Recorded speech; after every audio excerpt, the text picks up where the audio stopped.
Lancement ce vendredi 1er mars 2024 du mois de la francophonie. À cette occasion, l'ambassade de France et l'Institut français du Bénin ont rencontré ce jeudi les professionnels des médias dont l'équipe de LebTV, premier partenaire des langues et cultures, afin de leur présenter le contenu des différentes activités au programme de cette édition. Après la présentation du programme par Laura Maclé, attachée de coopération pour le français à l'ambassade de France du Bénin, les journalistes ont été appelés à livrer leurs préoccupations.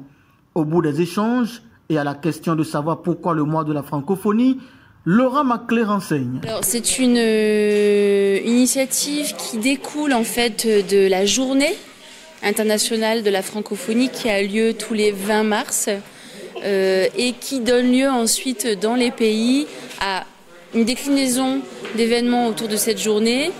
Il y a une semaine de la langue française et de la francophonie. Cette année, c'est du 16 au 24 mars. Et en fait, bien souvent, les postes dans les pays s'approprient tellement ces temps forts. Il y a tellement de choses à faire que c'est devenu un mois complet où on célèbre la langue française et la francophonie. Pour sa part, l'ambassadeur de France au Bénin a rappelé les programmes spécifiques au menu du mois de la francophonie, édition 2024. Avec l'Institut français, on a souhaité donner des cartes blanches. Alors, des cartes blanches à des pays de la francophonie, de manière à ce qu'ils puissent se présenter au public béninois en particulier. Alors, dans ces cartes blanches, il y a plusieurs activités. Il y a des cartes blanches cinématographiques. Par exemple, l'Égypte a décidé de présenter 2 documentaires ici à l'Institut français.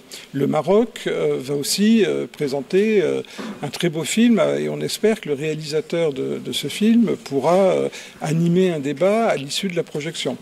La Suisse va présenter un film un peu humoristique autour de la langue française. Le Luxembourg, la République démocratique du Congo et la Belgique ont décidé d'organiser une soirée karaoké qui se promet d'être assez sympathique. On a aussi la République démocratique du Congo, toujours, le Togo et le Tchad qui vont présenter des danses et un concert de rumba.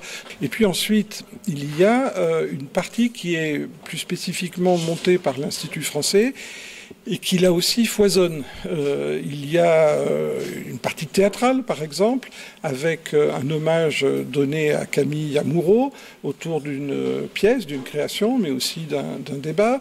Il y a toute une journée, je crois même 2 journées, sur la bande dessinée, avec des auteurs qui viennent de plusieurs pays, d'Afrique et d'Europe. Il y a une séquence de poésie avec un artiste comorien qui fera le déplacement.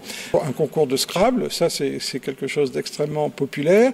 Il y a aussi un concours autour de la langue française qui s'appelle Dis-moi 10 mots. On va se réjouir, on va s'amuser et on ne va pas le faire qu'à Cotonou d'ailleurs. On va aussi le faire à Parakou. Il faut souligner que l'Institut français du Bénin accueillera le 20 mars la journée internationale de la francophonie avec une table ronde sur le patrimoine immatériel afin de questionner le rôle de la langue française et de la francophonie dans la sauvegarde, la circulation et la promotion des œuvres culturelles immatérielles du monde francophone.